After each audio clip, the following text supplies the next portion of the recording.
Nice hat.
Thank you, Cantor.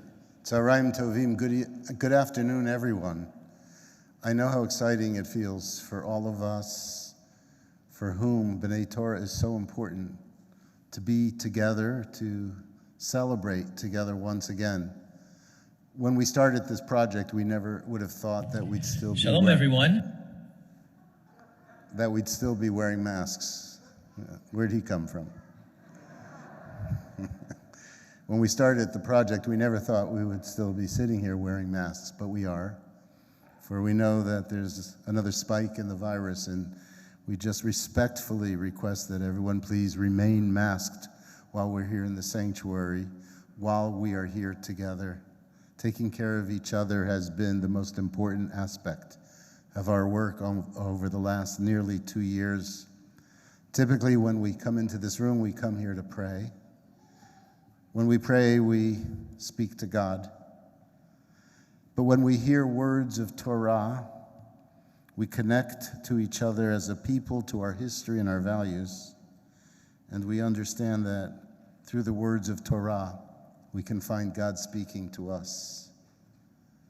In the beginning, God created heaven and earth, the earth being unformed and void, with darkness over the surface of the deep and a wind from God sweeping over the water. God said, "Let there be light," and there was light. God saw that the light was good, and God separated the light from the darkness. God called the light day, and the darkness he called night. And there was evening, and there was morning, a first day.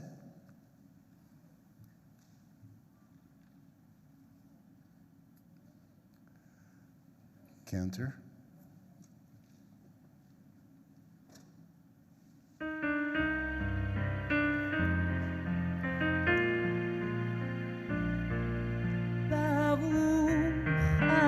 Just a moment.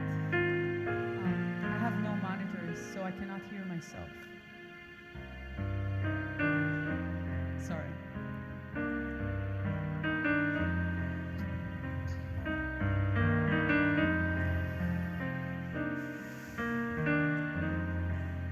Baruch atah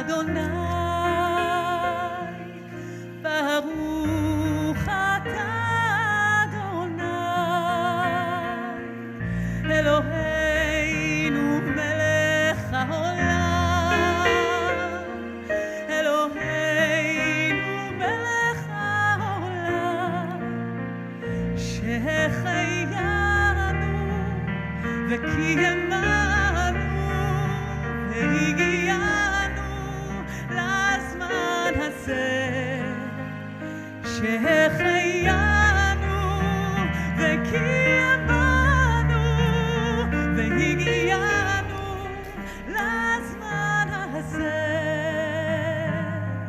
ברוך אתה אדוני,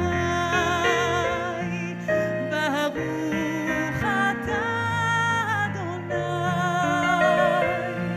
אלוהינו מלך העולם, אלוהינו מלך העולם, שהחיינו וקיימנו והגיענו לזמן הזה, שהחיינו וקיימנו והגיענו לזמן הזה.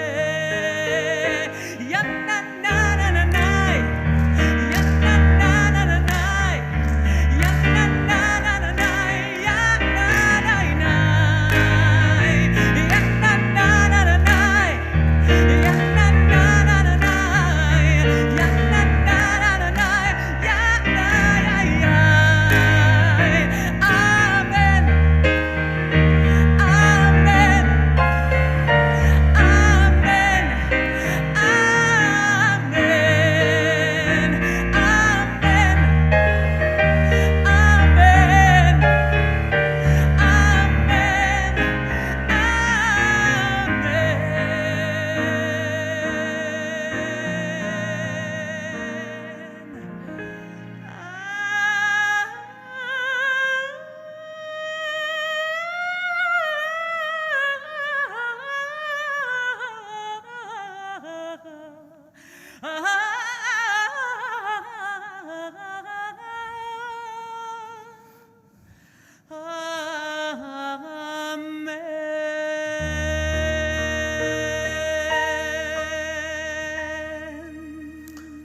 Amen. Praise to you, Lord our God, King of the universe, who has kept us alive, sustained us, and enabled us once again to reach this joyous day. In Bereshit 12, we read, the Lord said to Avram, go forth from your native land and from your father's house to the land that I will show you. I will make of you a great nation, and I will bless you. I will make your name great, and you shall be a blessing. I will bless those who bless you and curse him that curses you, and all the families of the earth shall bless themselves by you. In the book of Exodus, chapter 20, the introduction to the Asara tadibroth, the 10 Commandments, we read, God spoke all these words, saying, I am the Lord your God, who brought you out of the land of Egypt, the house of bondage. You shall have no other gods besides me. In the book of Deuteronomy, we read, Hear, O Israel, the Lord is our God, the Lord alone. Shema Yisrael, Adonai Eloheinu, Adonai Echad. Recite with me, V'ahavta et Adonai Elohecha, b'chol levavcha, u'v'chol nafshecha, u'v'chol me'odecha. V'hayu hadvarim ha'ele, asher anochi mitzavcha hayom al levavecha. V'shinantam levanecha, v'dibarta bam, b'shiftecha b'veitecha, uv'lechtecha v'aderech, uv'shachbecha uv'kumecha, u'kshartam laot al yadecha, v'hayu letotafot bein einecha, u'chtavtam al mezuzot beitecha, uv'isharecha. And from the end of the book of Deuteronomy we read, therefore, write down this poem, and teach it to the people of Israel. Put it in their mouths in order that this poem may be witnessed against the people of Israel. Welcome, Bruchim Aba'im. We have a wonderful ceremony prepared for this very special day.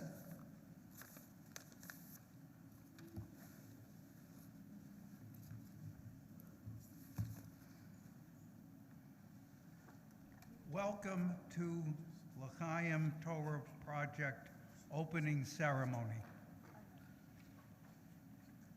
Over the past few months, you may have heard whispering about what this celebration is about. You may have heard the B'nai Torah congregation is doing something big, beautiful, and inspiring. We are so happy to be finally here. We are gathered today in gratitude to celebrate our community and to unite our community.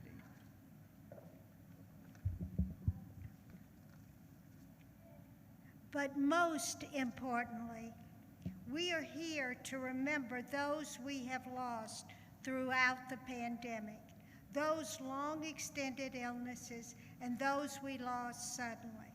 We are here to honor these individuals, our families, our friends, and all those who the world has lost as well. This day is a living memorial to those who have passed. We are here today, a strong, vibrant, dynamic Jewish community, ready to write our future path. And we are writing a new Torah that will forever mark this moment in our storied history. I'd like to call upon Melanie Jacobson, Chair of the L'chaim Torah Project.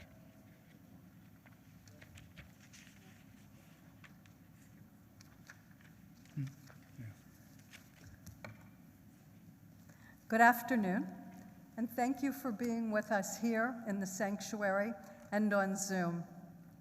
I am honored to invite our generous lead donors, Merrill and Ron Gallatin, to come forward to scribe the first letter, which symbolizes the continuation of Jewish life and traditions that span the centuries and that will be carried forward in both the written word and the charitable deeds of the Jewish people of the future.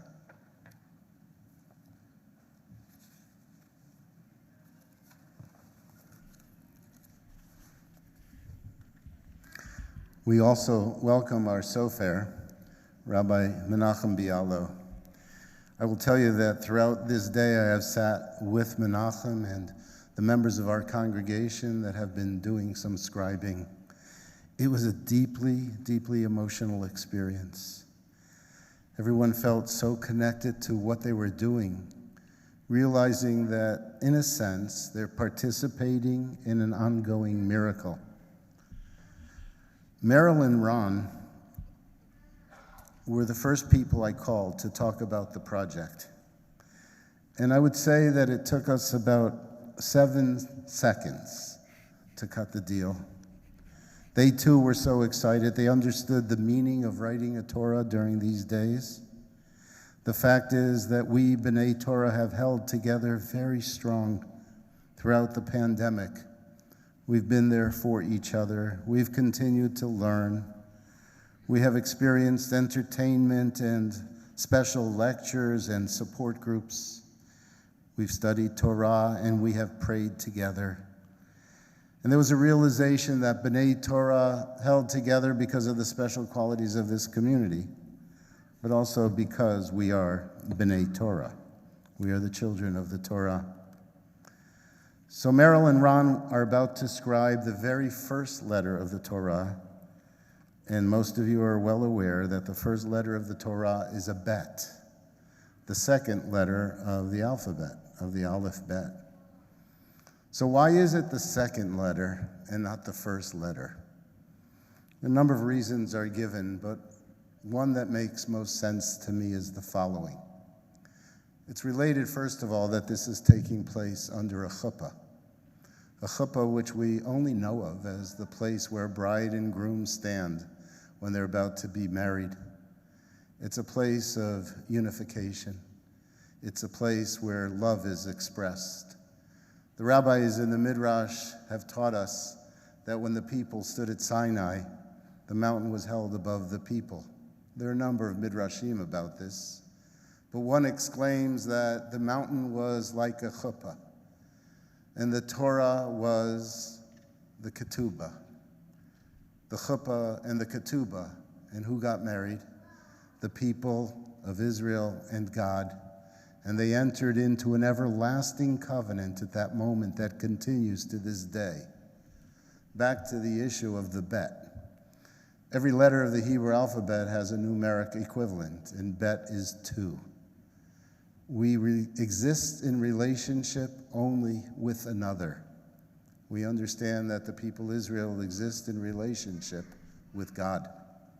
As Meryl and Ron sit here, I also know, as all of you do, how extraordinarily generous they have been to such important causes around the world, in this community, and in this synagogue. And what they do as a couple. They do as a couple who try to make life richer for all people and enrich their own lives together. And so, at this point, I first of all thank you for your presence and that lead gift in Menachem. Rabbi Bialo, it's all yours. So Mazal Tov on this special occasion. Before you write the letter bet, I remember that the night of my wedding, my future grandfather-in-law, he said, "You know what's the trick about marriage?" And he went like this. And I thought he meant making sure I get my wife some nice diamond earrings. And he looked and he said, "Be a good listener." And the letter bet is 2, like the rabbi mentioned, we are in a marriage with God. And God could have spoke, but who would have listened? Well, when he created the world, he tried it with the heavens and the earth, and then he tried it with the animals and the seas and everything else therein, but it wasn't working for him. And he decided to create people. And one of the lessons that we learn from this is that when we're able to listen, that's when we have a real relationship. The letter bet also stands for bracha, blessings. So may this Torah be a blessing for you and your family, for the greater community, for many years of health, happiness, and success with everyone together. So as we write our letter bet in the Torah, while the letter is written, let's think of all the blessings we all like for our families.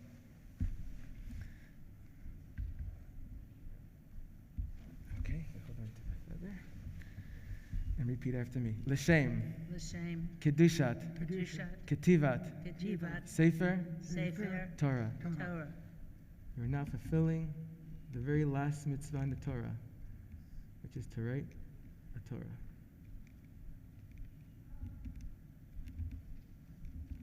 Wow. Big letter. Mazal tov. Mazal tov. Mazal tov.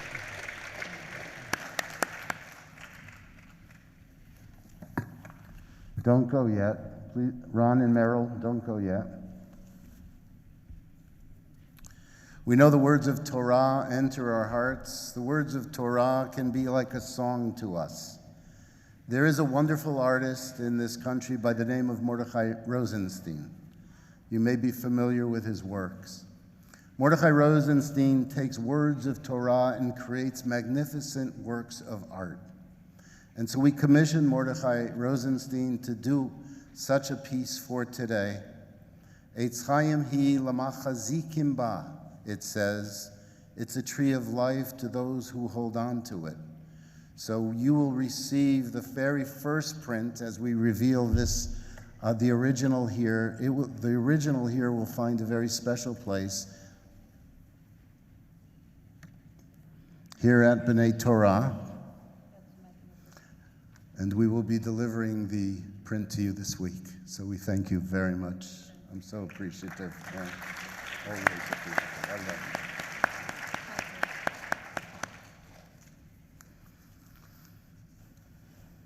you. Alan?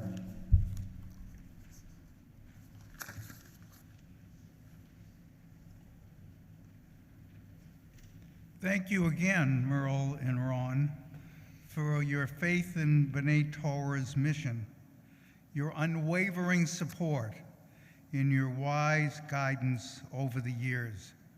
You have been and continue to be invaluable to us and our community. Melanie?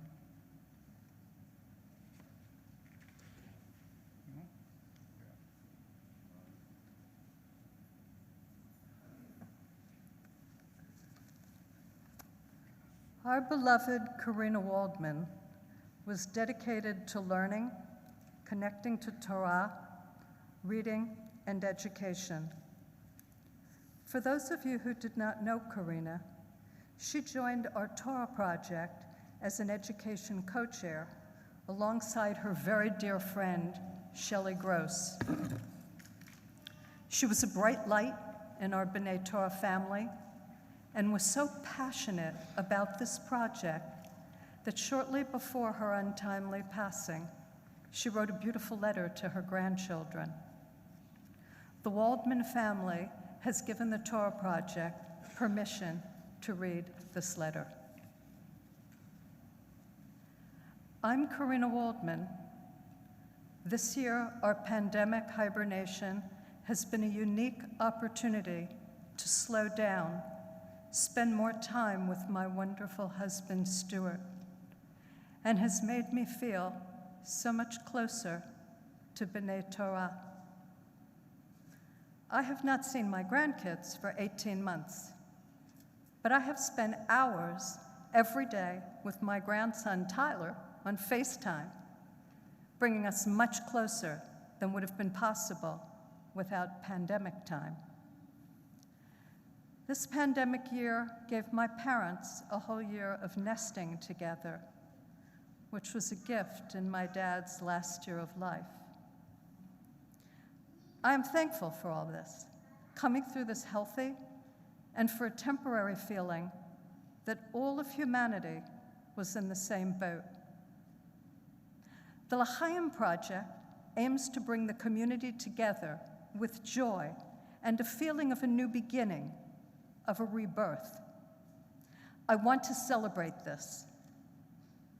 Having the honor of co-chairing the education committee of the project appeals to me as an avid reader, always interested in further educating myself and others in ways that are understandable and meaningful to many. Hoping to contribute to the L'Chaim Project by helping to make it great. L'Chaim. To Tyler and Benji's children, which would have been Karina's great-grandchildren. Babi's daddy, this is how Karina refers to herself, had 2 Torahs written for 2 different synagogues. He taught me that the Torah is the most important document for the Jewish religion. It has told the word of God in our stories for thousands of years. In 2021, Babi helped our synagogue write a new Torah as a gift for all the people who pray there. Now, in 2051, I hope you and your family will help add one more Torah to the world. With love, Babi Karina.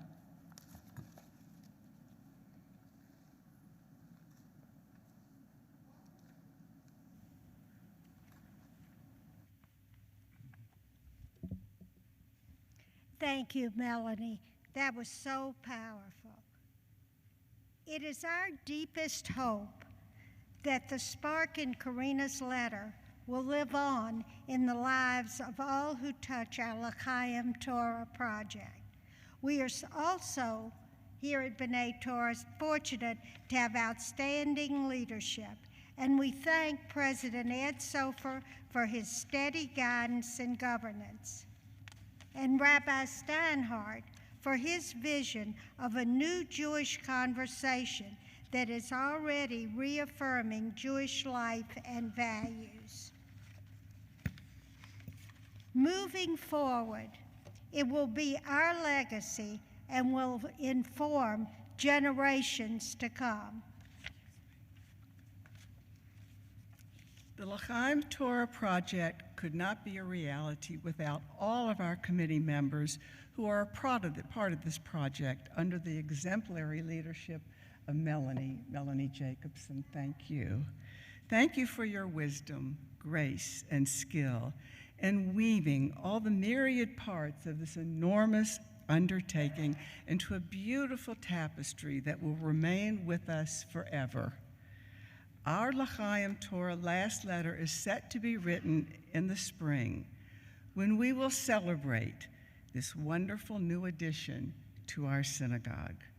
Our closing ceremony will be a meaningful way for us to rededicate and re-educate ourselves and our children to the ritual of writing a Torah. It is our honor and privilege to carry this Judaic tradition established centuries ago into the Jewish future with our L'chaim Torah.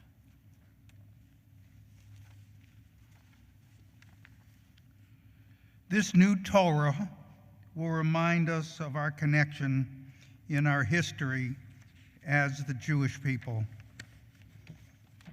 It will remind us of the obligation to teach our children Torah skills and connect them to their rich Jewish heritage.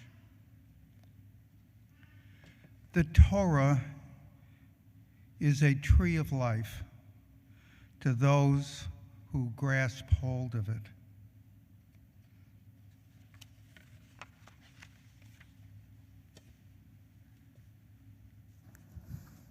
Over the course of this past year, actually almost 2 years, I've been in conversation with rabbis from other congregations of our size throughout the country.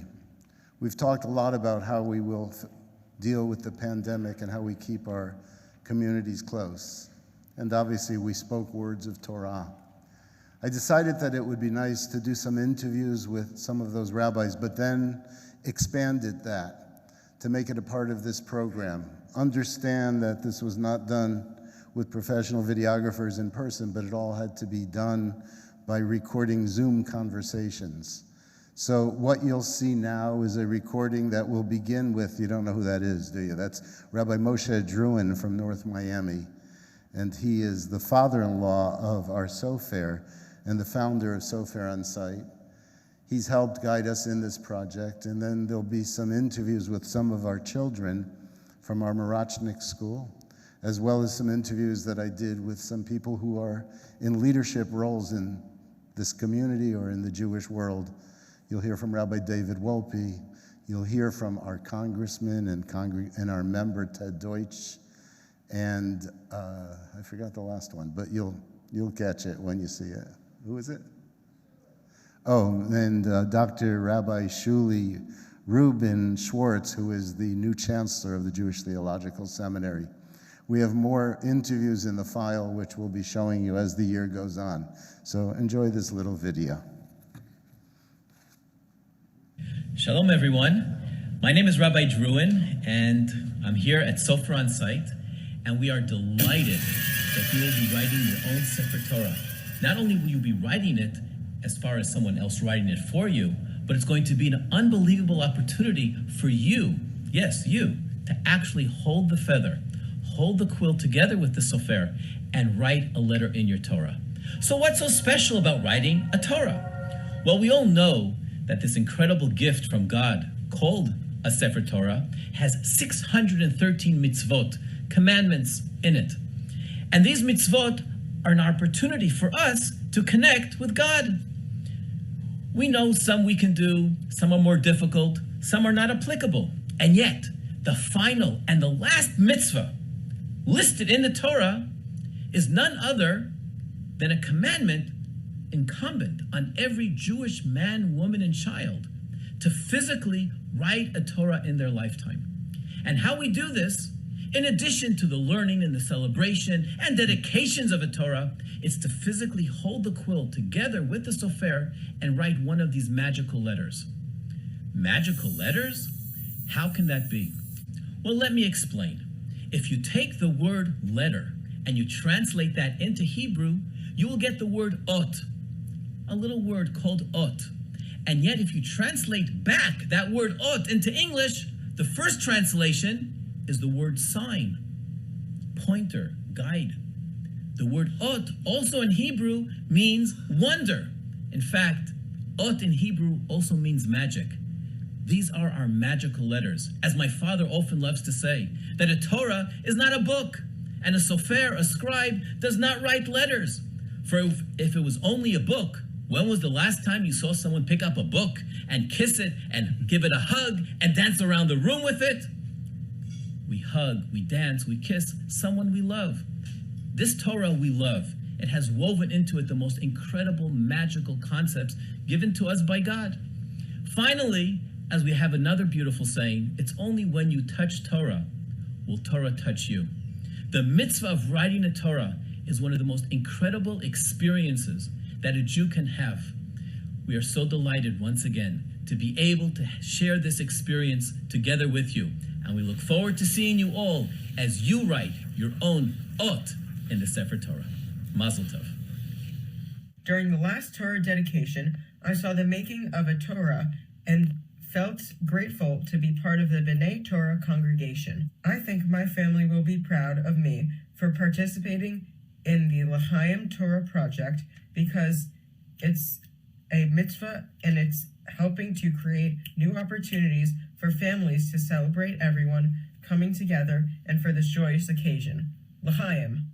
I'm wondering if you'll share a little bit about how the challenges of this past year and a half have been reflected in your work. After that, speak a little bit about how your community has been changed in a way that where it will always be different. Principal challenge as individuals and as a synagogue has been the erasure of community. The fact that being online is just not the same as being in person. And nobody could ever have anticipated that in-person community would almost overnight be wiped out in virtually every gathering, and especially in religious gatherings. That made it sometimes personally painful. I mean, you had congregants whom you knew who were sick and were in the hospital and you couldn't visit them. And there was just a lot of anguish. All the things that rabbis do had this added dimension of separation and sometimes direct harm from COVID. Communities themselves showed the cracks sometimes in their constitutions. We had a number of families leave because they couldn't be at high holidays in person. If they couldn't, then they didn't see the value in paying money to be part of a synagogue, which was a very painful thing to hear. But it showed the extent to which we have, I think, imported a commercial mindset into a communal institution, and we have to deal with that. You used Torah through this process, perhaps specifically mechanically. Did you read Torah?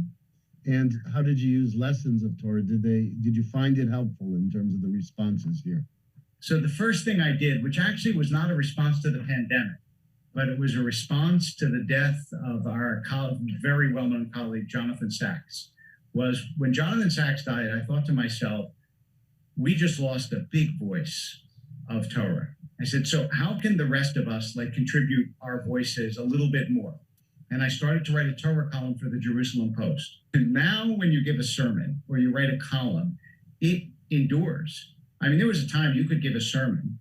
It wasn't recorded. Nobody ever saw it. If you made a mistake, so you made a mistake, but who would remember it? But writing in the Jerusalem Post or giving a sermon that's recorded requires that you actually really study and be careful and look at sources and so on. So that was a good thing for me to return me to that discipline. You see again and again that the whole point of the Torah is to keep the people together in the wilderness, which is exactly what we've been trying to do. We've been trying to keep our people together in this wilderness when there are forces that try to pull them apart, when there are antagonisms inside the people, the rebellion of Korach, and on, the people who built the golden calf, when there are competing factions.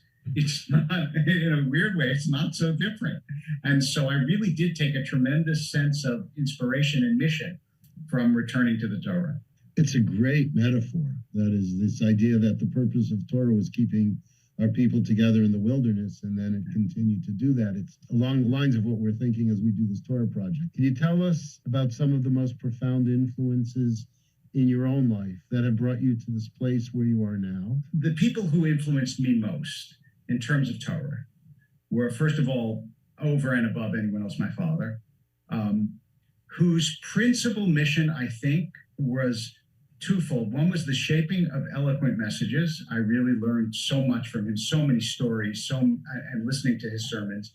And also his saying to me when I was young, that the critical quality in life is stamina. And I think about that often, that he said, look, I've known very talented people, but when the challenge hit, they just stop. And I think for those of us who have seen this through, we understand that just continuing to see it through is a crucial message. And then for me, at least, especially in the world of Torah, I had a professor at the AJU at the University of Judaism at the time. His name was Eliezer Slomovic. He exuded such love of Torah just for its own sake. And he came from another world. He came from a European world. And that was a beautiful thing to see. And I remember like this sort of charismatic joy of learning in his class that meant so much to me. And I think he was an inspiration. I think adding a letter into this new Torah we're creating is amazing. I think it's a new, fresh start with a new generation of people and family and friends, new friends even, and new bonds with people we're starting to know. To add and collect into this community, this beloved community that B'nai Torah has created for everyone. So to that, I say l'chaim.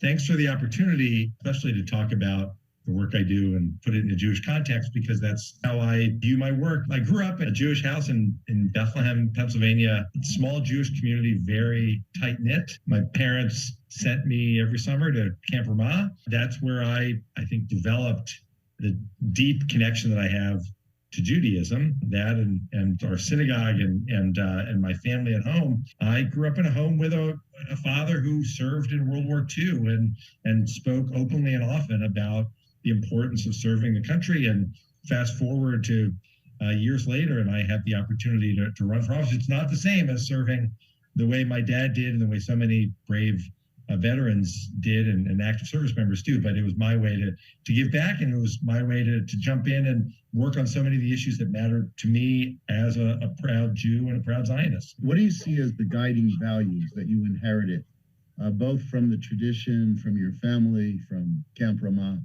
that lead you in these particular areas and the other areas that you work for? For those of us who recognize Torah offers a guide for life and for maneuvering one's way through the world and doing it with the highest ethical standards, it's not a big jump then to the role that I have now, which is to try to uphold the integrity of the house and the way people view what we do, and to make sure that that people understand that there are rules that need to apply to everybody equally. We learn Torah and look to the Torah for guidance on how to make the world a better place. We have a smaller set of rules that we apply to try to make Congress a better, more well-functioning place, and that's the work I'm proud to do. Beyond that, obviously, the work I do in Israel, the work I do to help seniors and people in need, and that's all straight from my upbringing as a Jew in Bethlehem and carrying on through the work I did in the community before I got to Congress. What creating this new Torah means to me is feeling more connected with our B'nai Torah community, and we can all share and tell the important stories of the Torah. It makes us value our God and each other in our lives. L'chaim. What about your personal past? What about the values that you hold to be first and foremost has prepared you to do this job? I have to credit my upbringing, my family's long connection to JTS and to the values that it holds dear. Really growing up in a traditional Jewish home, traditional Jewish education, a family that going back well over 100 years, and those values have stayed with me and only grown stronger through my upbringing. My personal connection to JTS began in high school. After a yeshiva education, I went to public high school and then attended the high school division of JTS, the Pros Door. It was really only at that moment, at the age of 15, that I felt that there was a way to integrate my learning, to think in a holistic manner about myself as an American Jew, to realize that what I was studying in public school and what I studied at JTS, they were in the same world.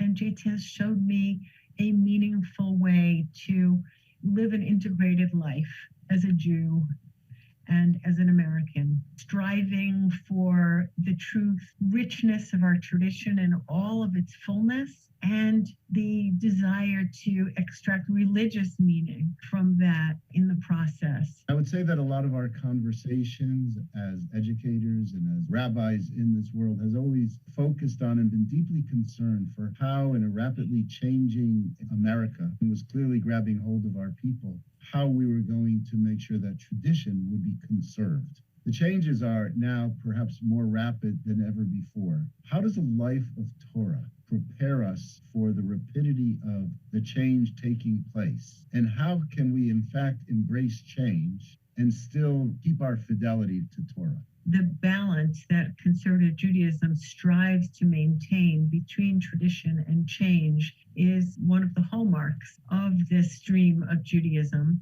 I think of the different ways in which that balance becomes important at different stages in Jewish life. Even at its inception, this stream of Judaism was very much in that tension. One would think that it began tilted more towards change, beginning with a traditional Jewish community and saying, okay, come on, we got to inch a little more towards change. To the extent that that's true, I think we're now in a very different place. In the 21st century, where we have a community of American Jews who are very anchored and very attuned to the rapid change of our society. And in that way, the role of Judaism as a countercultural force, which is certainly what you and I experienced at Camp Ramah, that was the beauty. It was a life different from what we lived the other 10 months of the year.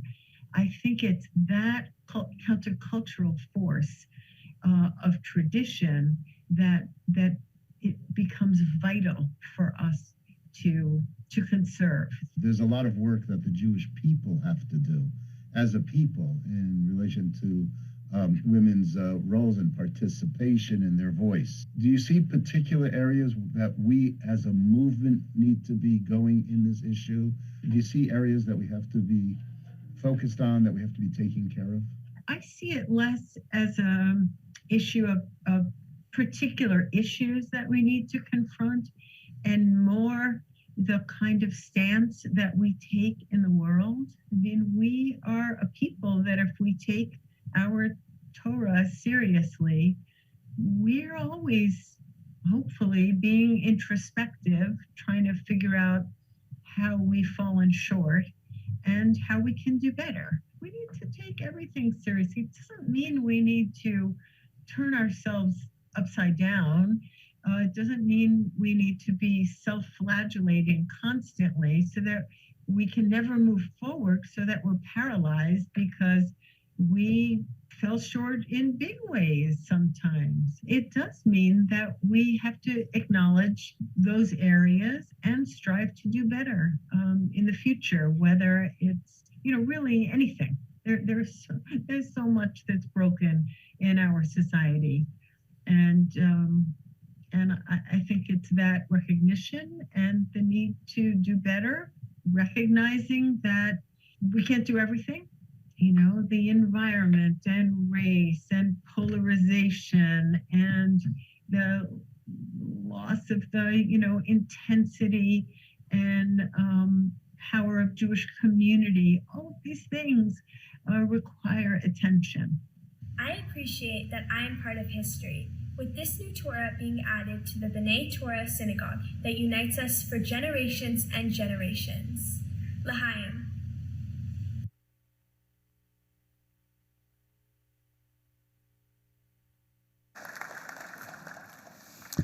I hope you enjoyed that.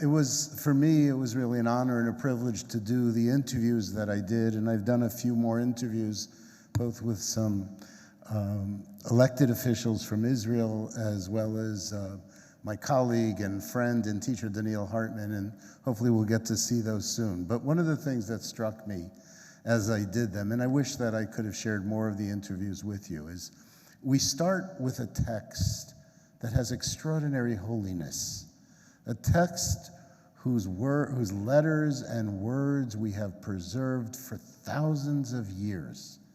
But it's just the start. It's just the beginning. Because Torah learning takes us to new worlds also. It forces us to interpret, to listen to different voices, to understand the myriad of opinions and voices and how we can, in fact, internalize those things in our own world. But it all started with the bet. It starts with this particular object of holiness that is so dear to us. Melanie? Thank you, Rabbi. Rabbi Englander couldn't be with us this afternoon as he is currently officiating at a baby naming ceremony for one of our newest B'nai Torah members, but has asked me to read this message. I want to send my thanks to everyone who is here today to celebrate this remarkable milestone, and to all who have worked tirelessly to make it possible.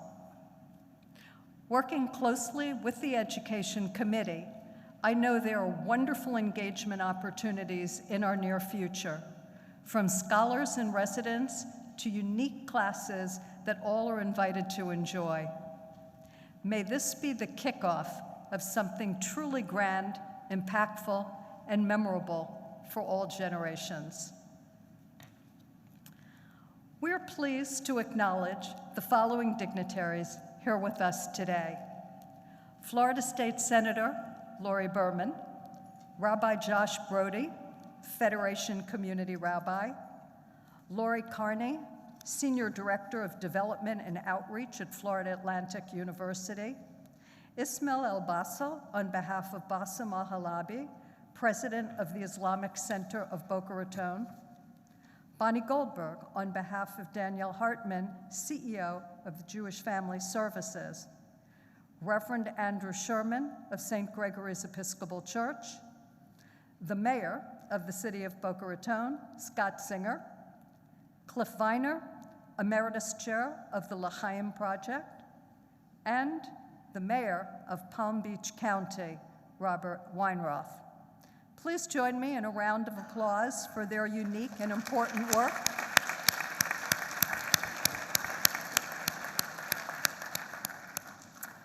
Now, I would like to call upon our honored guests to join the president of B'nai Torah congregation, Ed Sofer, and his wife, Roseanne, as they scribe a letter signifying the unity of our strong community, all working together for the greater good. Please join us on stage, along with the co-chairs of the ceremony committee, Alan and Shirley Solomon and Joe Robbins.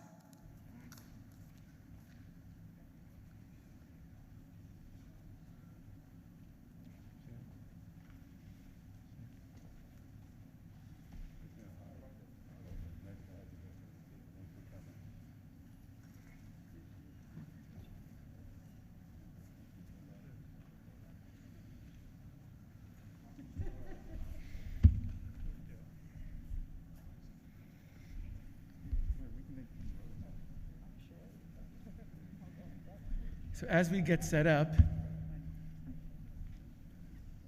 God blessed Abraham that his descendants will be as numerous as the sand on the seashore and the stars in the sky. And our rabbis ask, it's pretty redundant and unnecessary because there are definitely more stars than there are the grains of the sand on the seashore. And our rabbis explain that if you took one grain of sand, it would be quite meaningless. But when the sand is all together on the seashore, it's quite enormous. However, every star you see in the sky that shines is beautiful on its own. And our rabbis tell us that we have to be like the sand on the seashore. We have to stick together. We have to be one, and then we can be great. But at the same time, remember, each and every one of us is a shining star. As we write the letter Aleph in the Torah today, which Aleph is number 1, the first letter in the alphabet that means one, it really tells us that we really all are shining stars, and we all have that within us to change the world. So as we write our letter Aleph in the Torah, please keep your families in mind, your loved ones from the past. It is one of the only things that we do in the one moment that affects our history, the present, and also the future generations all at once.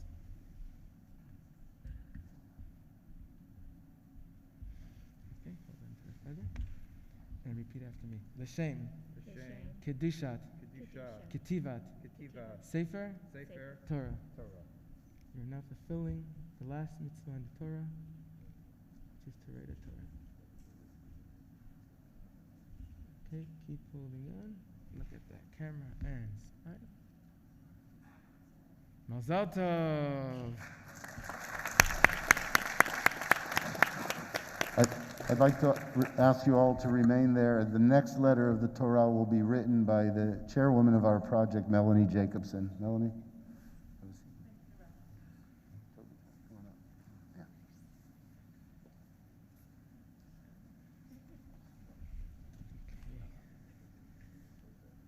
You are going to be writing the letter Shin. In the first word in the Torah, Bereshit, each letter means something, and every letter in the word really talks about leadership and the different qualities that each leader has. The letter you're writing today talks about the leadership of speech. May God bless you that everything that comes out of your mouth, may God bless you that all the lessons that you teach others take to heart, and the message that He gives down to you should always come through you as His messenger. Okay, hold on to the feather. Yeah, and repeat after me. L'shem. Kedushat. Ketivat. Sefer. Torah. You're now fulfilling the last mitzvah in the Torah. Okay, keep holding on. Look at the camera and smile. Mazal tov. Thank you. Cantor Fishman, Zareen, and Yair, please come on up. And we also welcome Tim Brumfield, who's our accompanist, to join us here.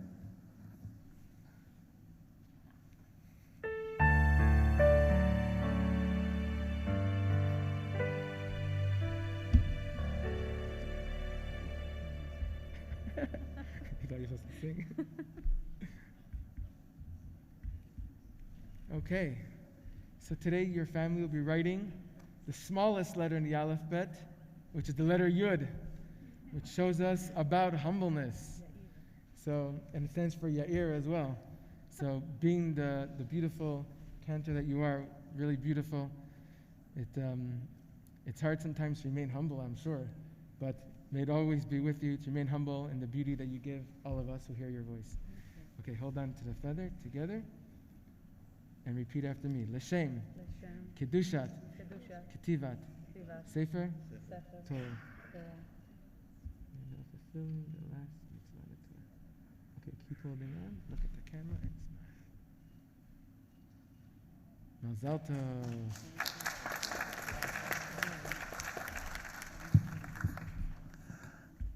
I'm now going to ask my wife, your Rebbitzin, Toby, to join me as we scribe the last letter that we will be scribing at this time.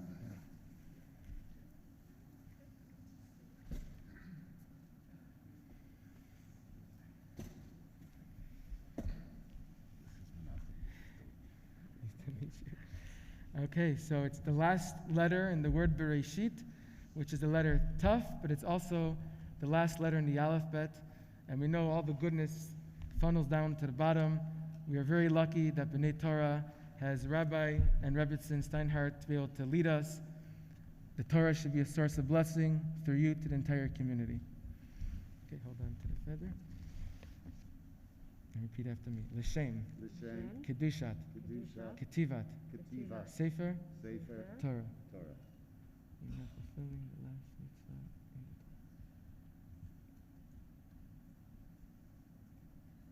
Okay, keep holding on. Look at that camera.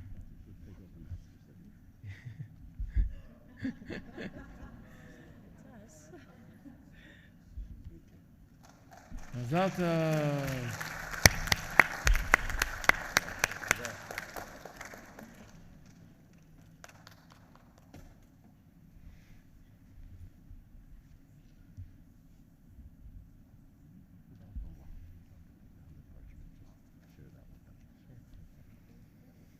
So one of the interesting things about the Torah, which we don't find in too many places, is that the letters are written underneath the line. If I gave an average person in the world a lined piece of paper and asked them to write their name, they'd write their name on top of the line. However, in the Torah, all the letters hang from the line. So realistically, the top of the letters are right underneath the line. In life, because we don't get to see God with our physical eyes, we tend to think there's a separation between us and God above. But one of the reasons why the letters touch the lines is because God wants us to know that we are, the Jewish people, the people in general, we are the letters of the Torah. God is right above us, and there's no separation between us and Him. However, if the letters are written on the line, there would be space between the letters and the line above. So it's important that when a scroll is written, all of the letters hang from the line, so we always know that no matter what is going on in our life, there's always a God above us and a God that wants to connect us. Mazel tov, mazel tov.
One of the dignitaries that we have here today is our longtime friend, Rob Weiner, who's been part of the community as long as I've lived here, and that's long.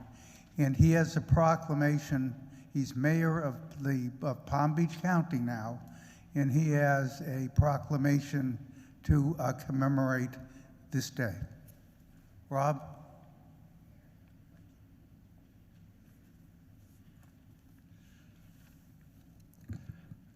Thank you so much. Rabbi, this is a beautiful day today, and I'm so happy that you allowed me to come here and join with the community. This is really something special. You know, one of the things that I'm so proud of when I'm on the county commission is that we are able to proclaim things that are happy, proclaim things that are celebratory, and this certainly is one of those occasions. So I'd like to read from the proclamation that was unanimously approved by the County Commission.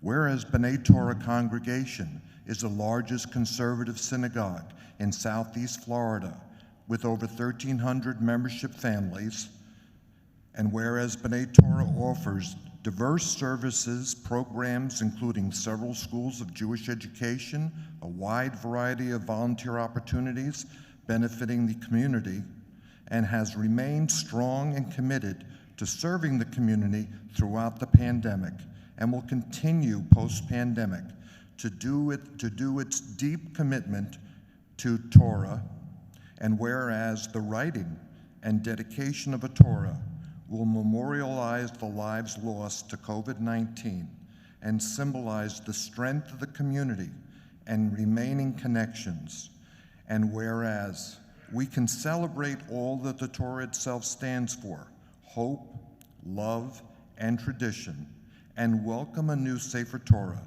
the L'chaim Torah, to the community and to the B'nai Torah family.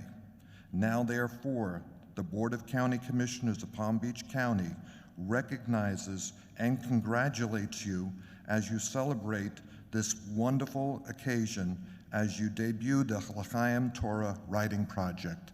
It's my privilege to present this to you, Rabbi.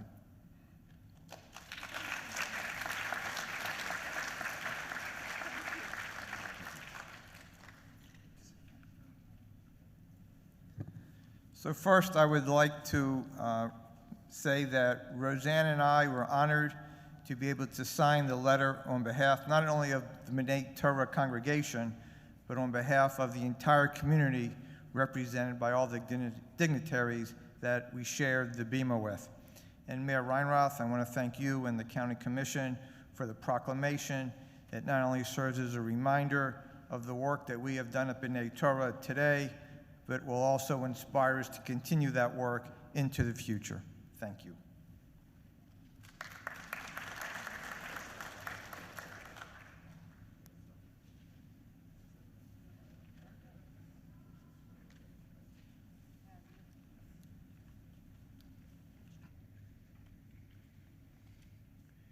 Thank you.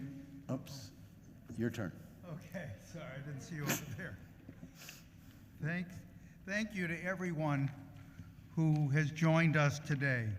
Whether you were here in person or virtually, it means the world to all of us. If you would like to sign up for you and your family to scribe in our Torah, please see the sign-up station outside in the lobby, and someone will contact you to reserve your scribing time. Before we welcome Cantor Fishman to sing one more time, let us please give a huge round of applause and hold your applause until after the list. To the L'chaim Torah Project Executive Committee, Rabbi Steinhardt, Rabbi Englander, Melanie Jacobson, Ed Sofer, Helene Ballin, Susan Levine, and Ellen Saffron. All our committee chairs and committee members whose names are all listed in your programs. Jenna Ginger, Elisa Stark, Lisa Parker, Allison Sherman, and the entire B'nai Torah staff. Special thanks to our maintenance manager, Gustavo, and his whole team. And finally, everyone involved who made this entire project possible.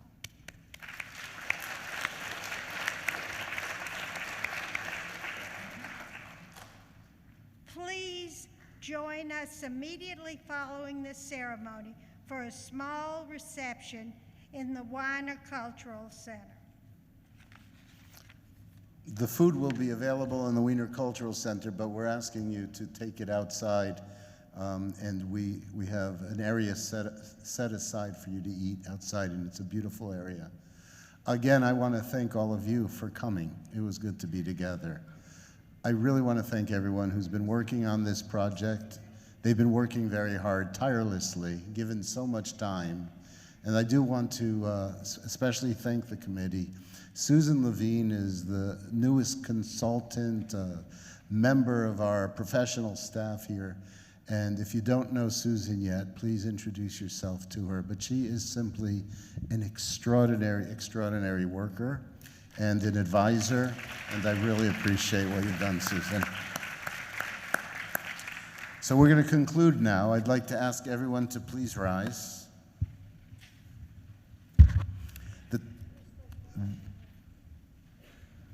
The Aron Kodesh will be opened.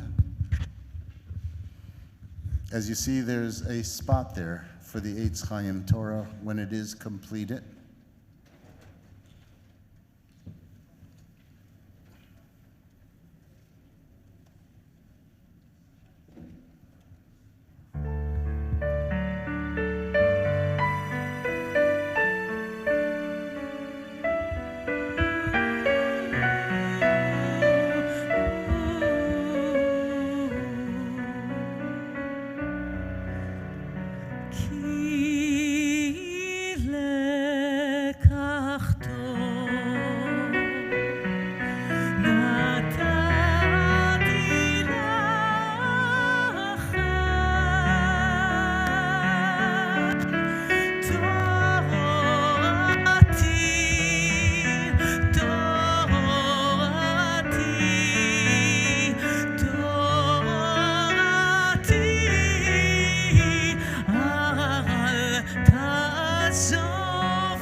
A medley of Lador Vador.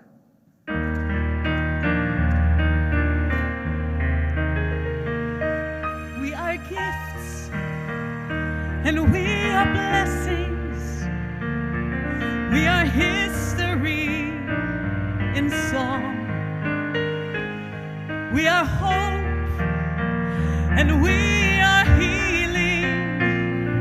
We are learning to be strong. We are words and we are stories. We are pictures of the past. We are carriers of wisdom, not the first and not the last. לדור ודור נגיד גודלך. לדור ודור we protect this chain. From generation to generation. לדור ודור these lips will praise your name. לדור ודור, לדור ודור, לדור ודור נגיד גודלך. ולנצח נצחים, ולנצח נצחים, קדושתך נקדיש, ושבחך אלוהינו, מפינו לא ימוש לעולם הבא.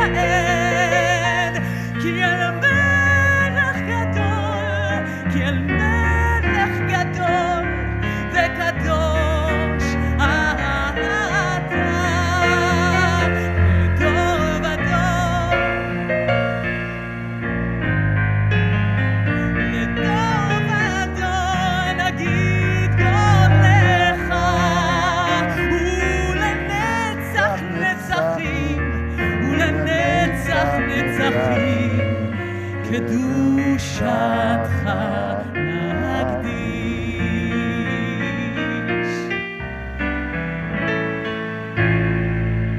לדור ודור, לדור ודור, לדור ודור נגיד גודלך. לדור ודור, לדור ודור, לדור ודור נגיד גודלך. ולנצח נצחים, ולנצח נצחים, קדושתך נקדיש.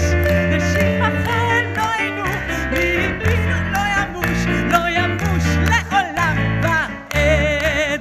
לדור ודור, לדור ודור, לדור ודור נגיד גודלך.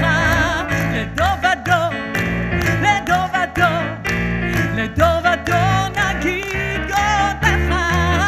כי אין מלך גדול, כי אין מלך גדול וקדוש אתה. כי אין מלך גדול, כי אין מלך גדול וקדוש אתה. לדור ודור, לדור ודור, לדור ודור נגיד גודלך. לדור ודור, לדור ודור, לדור ודור נגיד גודלך. לדור ודור, these lips will praise, those lips will praise, will praise your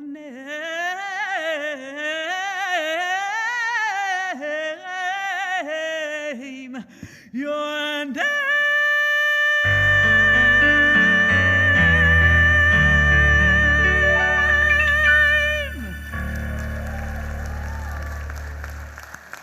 If you have not yet participated in the project, feel free to call the office so you can become a participant. Again, you can pick up food and drink in the Wiener Cultural Center, then take it out to the Rosenberg Wiener Terrace. Have a good evening, everybody, and again, thank you for coming. Thank you so much.